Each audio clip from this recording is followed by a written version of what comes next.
అందరికీ నమస్కారం. నేను మీ విశ్వం. ఈరోజు మీ అందరికీ మరొక కథ చెప్పబోతున్నాను. అనగనగనగనగా ఓ సన్యాసి, ఆయనకు శిష్య బృందం ఉండేది. ఒకరోజు ఆ సన్యాసి తన శిష్యులతో భిక్షాటనకు బయలుదేరుతాడు.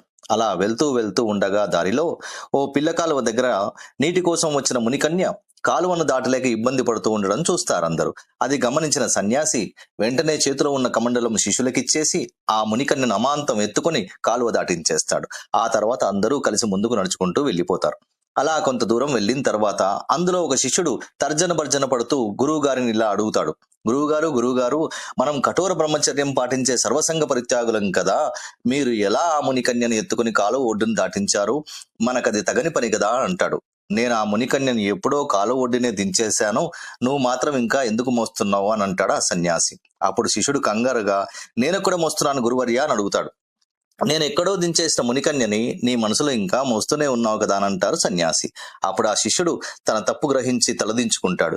ఇలా ఇతరుల తప్పులను ఎంచుతూ చెడును ఆలోచిస్తూ మనసు కలుషితం చేసుకోకుండా సాధ్యమైనంతగా చెడును విస్మరిస్తూ మనసుని మంచి ఆలోచనలతోనే నింపుకుందాం, ఆరోగ్యంగా ఉందాం. ఇదే విశ్వంబరి విశ్వం మాట. ఈ మాటలను మూటకట్టుకోవాలంటే చక్కగా లైక్ చేయండి, అందరికీ షేర్ చేయండి.